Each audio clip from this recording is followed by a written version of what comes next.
साथियों, आज बात करेंगे हम पॉलिसी बॉन्ड के सेकंड पार्ट में।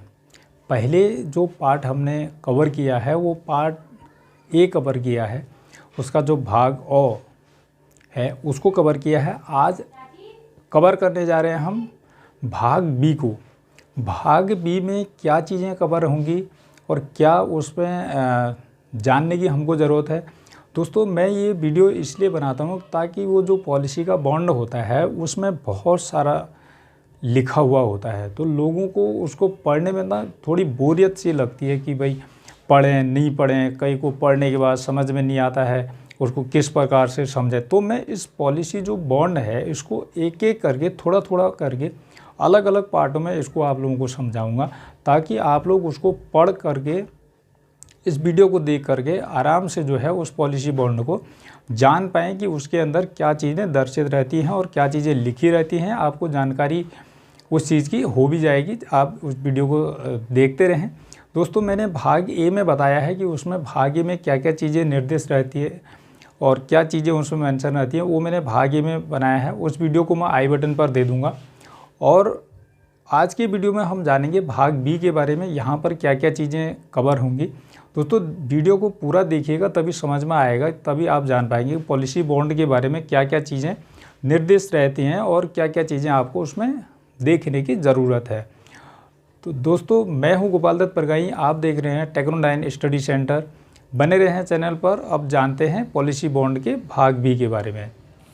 दोस्तों, ये आ गए हम अपने पॉलिसी बॉन्ड के ऊपर। अब इसमें जानते हैं कि क्या चीज़ लिखा। भाग बी की जो परिभाषाएं हैं, नंबर 1 में दी है आयु। पॉलिसी के प्रारंभ होने के समय बीमित व्यक्ति के निकटतम जन्म दिवस पर उसकी आयु है केवल 8 वर्ष की आयु के समूह के पूर्ण वार्षिक में होगी। नंबर 2 में है नियुक्त। नियुक्त वह व्यक्ति है जिसको पॉलिसी के अंतर्गत सुनिश्चित प्राप्तियों हितलाभ का भुगतान देय है, यदि हितलाभ नामांकित व्यक्ति को देय है और दावे के भुगतान की तारीख पर नाबालिग है। तो तीसरा पॉइंट है वार्षिककृत प्रीमियम। बीमित व्यक्ति वह द्वारा चुनी गई वह प्रीमियम होगी जिसमें कि आप उस पेमेंट को देंगे। अनुवृद्धि प्रीमियम बीमा लेखन निर्णय के कारण के लिए लेन देन किए जाने वाली अतिरिक्त प्रीमियम जो है वो यहाँ पर दर्शाई गई है। चौथा पॉइंट है समुनिदेशित।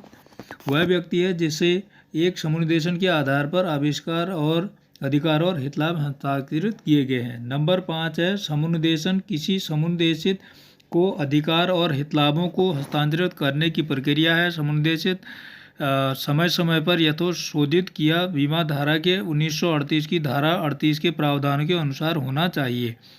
मूल पॉलिसी का भाग वह है जिसमें मूल हितलाभों का उल्लेख किया गया है। यदि अनुवृद्धि का चयन किया गया है तो उसके अंतर्गत हितलाभों को छोड़कर उस पॉलिसी में उल्लेखित हितलाभ होंगे। मूल बीमा राशि का तात्पर्य उस बीमा राशि से है जो उसमें लिया गया धन होता है, जो हमने उसमें डिसाइड किया है। मूलधन जो बीमा सम एश्योर्ड जिसको हम बताते हैं, सम एश्योर्ड जिसको बोलते हैं, वो बताया जाता है, उसको बोलते हैं मूल बीमा धन। दोस्तों, इसी प्रकार से यहाँ पर हमने कवर कर दिए हैं 7 पॉइंट। अब दोस्तों, यदि आप चैनल पर नए हैं तो चैनल को सब्सक्राइब कर लें और वीडियो को लाइक करें, शेयर करें और अपने दोस्तों को भी भेजें ताकि उन लोगों को भी पता चले, सभी लोगों को जानकारी मिल सके पॉलिसी बॉन्ड में क्या चीज़ें लिखी रहती हैं। दोस्तों, कई लोग जो है बोर हो जाते हैं पढ़ने में, तो मैंने इसलिए सोचा कि आप लोगों तक ये वीडियो के माध्यम से इस चीज़ को पहुंचा दूं।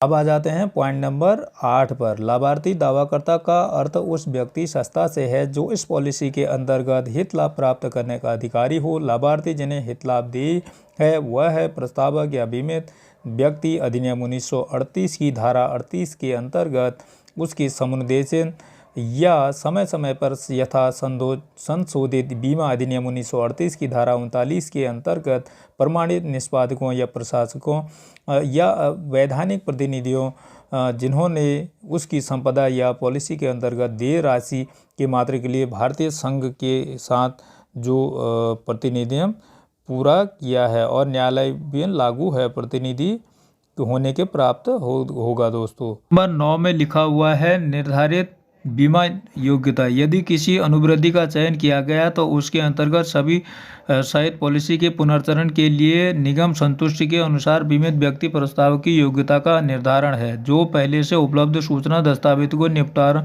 रिपोर्टों तथा पुनर्चयन के समय बीमा लेखन नीति के अनुबंध में मांगी गई अनुयुक्ति पर निर्भर होगी। नियम नंबर 10 है, निगम का अर्थ है कि अधिनियम 1956 की धारा 3 के अंतर्गत स्थापित भारतीय जीवन बीमा का निगम। पॉलिसी प्रारंभ होने की वह तारीख है जब से पॉलिसी प्रारंभ होती है। जोखिम प्रारंभ होने की वह तारीख है जिस पर बीमा निगम ने आपको वह स्वीकृति दी हो।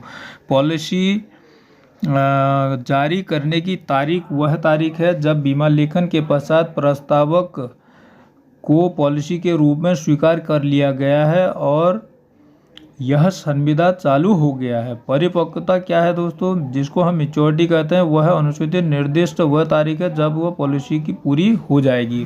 तो आपकी जब वो पॉलिसी मैच्योरिटी होती है उसी को परिपक्वता हिंदी में कहते हैं दोस्तों, मैच्योरिटी।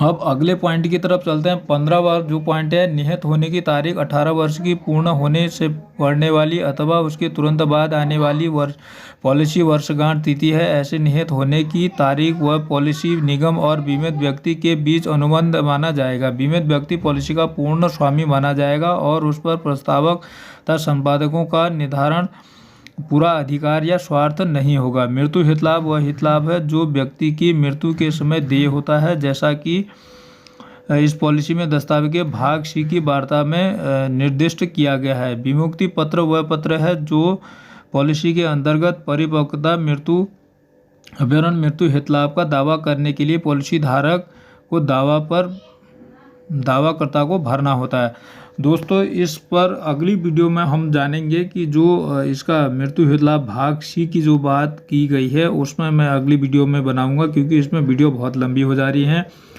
और क्योंकि आप लोग भी बोरियत हो जाएंगे, तो ताकि मैं इस वीडियो में धीरे धीरे करके थोड़े थोड़े करके 8-8, 10-10 मिनट की वीडियो बना करके सारे पॉलिसी बॉन्ड को कवर करूंगा।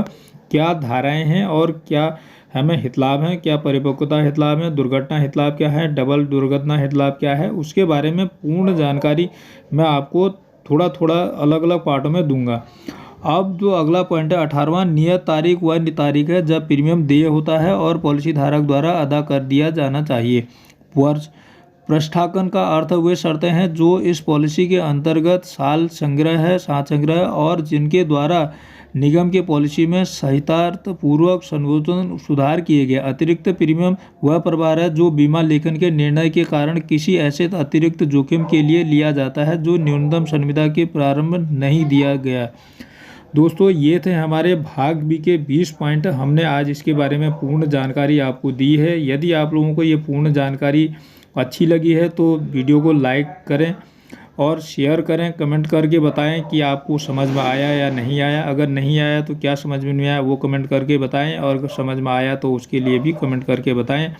और चैनल पर नए हैं तो चैनल को सब्सक्राइब ज़रूर कर लें। मैं आप लोगों के लिए इस मेहनत से वीडियो बनाते रहता हूं। यदि आप एक LIC एजेंट हैं तो मैं आप लोगों के लिए एक प्रोस्पेक्टिंग के लिए मैंने एक फॉर्मेट बना रखा है। उस फॉर्मेट को अगर लेना चाहते हैं तो 20 रुपया पर फॉर्मेट है। मुझे मेल कर सकते हैं या मुझे व्हाट्सएप पर कमेंट कर सकते हैं। आज के लिए इतना ही। जानते हैं भाग सी के बारे में अगली वीडियो।